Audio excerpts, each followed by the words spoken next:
Now let's get to how this game ended, because we talked about the first 7 2/3 innings of this game. No score until the bottom of the 9th inning, and then we saw that controversial play that we saw looped there in the video.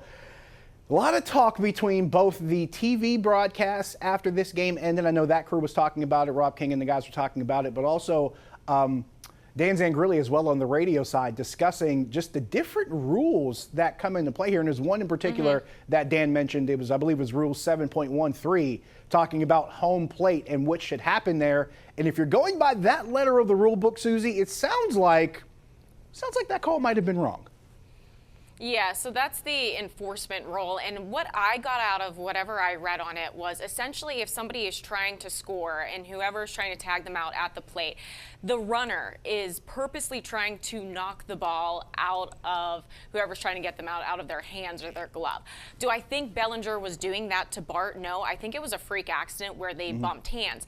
Where my mind went from my playing days was the transfer rule, because the transfer rule used to be a lot different. However, that changed in April of 2014. It used to be if you made a bobble whenever you were transferring the ball from glove to hand, whenever there were still runners on the bags and you were still able to make another play, then guess what? That out that you just made wasn't counted. However, that changed in 2014. If you had complete control of the ball in your glove, no matter if you bobble on the transfer, it still counts as an out. So I don't know what the umpires were thinking, because neither of these rules were really, I guess, gone against. I don't understand how it wasn't an out. Clearly, Joey Bart tags Bellinger twice, maybe 3 times in 2 or 3 different spots, and both rules weren't broken. Yeah, Joey Bart talked about it after the game. We actually ran a soundbite just a few moments ago, and he said he did basically what every catcher is taught to do. You make the tag, you show the ball to the umpire to confirm that you have the ball, and then the runner is indeed out. And while he's trying to confirm it, the runner knocks the ball loose. And Joey Bart's pretty much saying, I don't know what else I'm supposed to do to show the fact that I did my job. So I think that's the frustrating part for him. I think that's the frustrating part for people that actually saw it up close. And I think when you go back and look at all of this, and it totally takes away the fact that, by the way, Michael A. Taylor in center field on that base hit, he was playing deep. Charged in, gets that ball. I believe they said 101-mile-an-hour throw to the plate that was on target. He beats Bellinger by a couple steps, and that's why it doesn't happen. I think that's even more frustrating when you add it all up. Yeah, and manager Derek Shelton said it after the game too. Joey Bart was just doing what every player would do, even if it was on an infield fly, even if it was somebody in the outfield, just to show, hey, I got the ball, I made this catch. And especially whenever there's other runners on the bags, Joey Bart wanted to show everybody, hey, I'm in control of this play right now. You can't take another base on me. So again, that's where it gets a little bit confusing. I'm not sure what was going on with the umpires there on that call. And we're going to hear from you guys, 412-575-2600. Give us a call, or you can shoot us a tweet over at Josh Taylor HD. We're going to take a break. We'll have our tweet of the night. We'll answer your tweets. We'll answer your phone calls. And we'll get more into this when we come back. Stick around. Welcome back. Time for our GMC Sierra tweet of the night. Talking Baseball is the account on Twitter. Bailey Falter shut down the Cubs in the longest start of his career, as Suzie mentioned, 7 2/3 innings, 3 hits, 2 walks, and 2 strikeouts. A very impressive day for Bailey Falter. And he just continues to move on that upward trend that Suzie and I talked about ever since he had that big first inning in his first start of the season. Ever since then, he has been very solid and very effective. And the Pirates, despite that start from Bailey Falter, they lose today 1-0 to the Cubs. We are taking your phone calls, 412-575-2600. Give us a call. Want to hear from you about that. Before we get to phone calls, I've got a tweet here, Suzie, I want to talk about. It's not really in reference to today, but it's a very important Pirates question given what we've seen from these last 3 starters in the rotation, and we know Mitch Keller's on the mound tomorrow. And the question is, should the Pirates consider moving Marco Gonzalez to the bullpen when he's healthy, since the starting rotation maybe start to even out? I mean, that's definitely a possibility, and I guess you have to look at everybody else that you have, on this team. I think right now, if you look at the starting rotation, the weakest link is going to be Martin Perez, which really isn't even that weak of a link. He still is a veteran within this league, and if you look at the last game against Milwaukee, unfortunately, it was 9 runs and 11 hits through 5 innings. However, he's still been pretty solid through that. But if you look at the rotation of Jared Jones, Paul Skeens, Skeens, Bailey Falter, Mitch Keller, if all you have to do is really replace one spot, I think that is a pretty good outcome for the Pirates as of right now. They just have other things that they need to worry about. It hasn't been the starting pitching this year. Yeah, they've had quite a few problems, but this is one of the good problems that they have, and one of the very few good problems I'd like to add. When you have this much pitching depth and young pitching depth, I might add, I think that becomes really important too. Young pitching depth becomes something that helps you on your rotation side. But we got Mike here on Twitter who literally just said, hey, it's a bullpen issue. We got to figure some things out in the back end too. So we can talk about the rotation. But how about the bullpen now, especially when you see Roansy Contreras? That trade to the Angels was finalized for cash considerations. You figure he might have been somebody to help stabilize the bullpen, but they've sent him away. So now that we're talking about the rotation stabilizing, what about the bullpen? Yeah, I mean, I think that does bring up a good point because you need those guys. I mean, we saw that last week whenever Paul Skeens has his major league debut.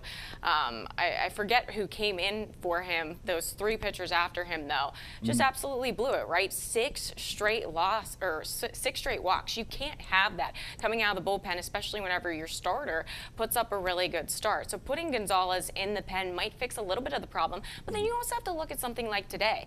Bednar goes in to close out the game. It's nothing, and then he gives up a couple of hits, and then that is what enables that controversial play at the end of the game. So it's even not just the bullpen, but it goes to who we have closing these games now too. Who is the real problem in this pen, and what can the Pirates do about it? Yeah, he did the one thing you don't want to do other than maybe give up that walk-off home run. He gave up a double. Yeah. And the probability of scoring after you give up that double is 0.55 runs in that inning. So it really puts the odds in the team's favor that's at the plate, and by doing that, he really made that complicated. And it probably should have been negated with that play at the plate, given the way the defense actually did respond to that situation. But of course, giving up that double and putting you in that situation does definitely make it a little bit harder. Something I do want to point out, though, Bailey Falter came out of the game in the 8th inning. Colin Holderman came in. He did walk a batter to load the bases, but then he got himself out of it. It's good to at least see Colin Holderman get out of that kind of jam, because he was one of those guys that you mentioned before, one of those 3 that came behind Paul Skeens in that first start of his that couldn't really seem to hold on to that lead. Yeah, and that's, again, what I think I'm thinking about this Pirates team right now is, and I think you're the one who said it, maybe it was Richie. Whenever you think about baseball, there's 3 huge components. You need good pitching, you need defense, and you need hitting, right?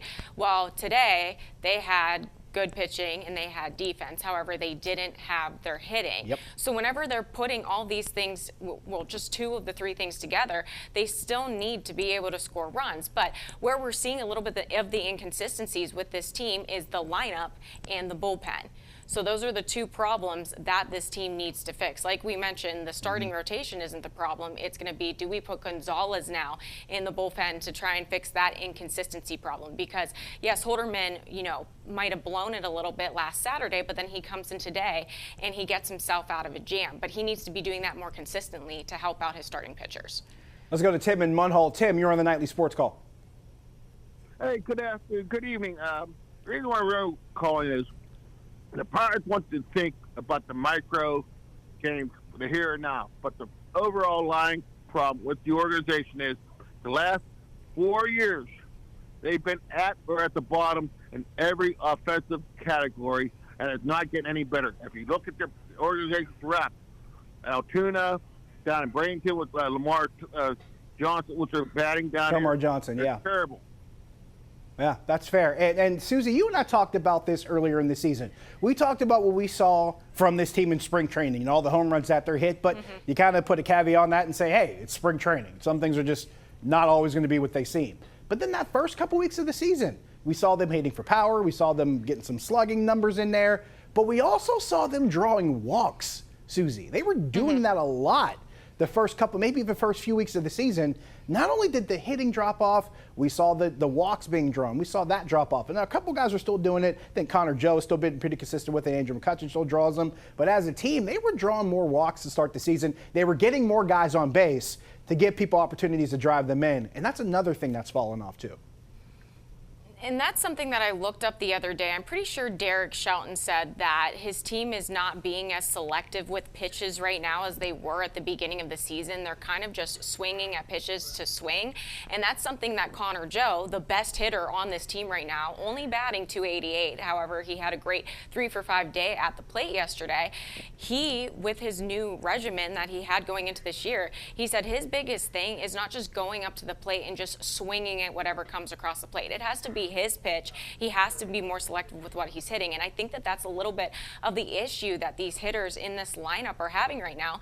And this is definitely something Richie and I talked about over the past couple of weeks was, you know, there's not a lot of consistency in this lineup. One day Andrew McCutcheon is leading off, then he might be, you know, in the 5-hole or whatever it may be. So are guys not used to where they're going in the lineup? Is it an adjustment thing? Is it because they're one day playing right field, the next day they're playing first base? I don't know what it is, but again, there's just not enough consistency, and they're just swinging to swing at times. Yeah, it kind of dovetails with what Tim was talking about. He mentioned some of the problems that we've seen for the last 3 or 4 years. That's another one of them. We don't see consistent lineups on a regular basis, and we haven't seen it from this team in the last few years. Now, there's a couple different things you get into that. Maybe it could be the combination of players that are playing on any given day. You got this guy hitting, maybe this guy's out, another guy gets worked in, this guy can't hit against lefties, this guy can't hit against righties, so you got to try to reconfigure everything.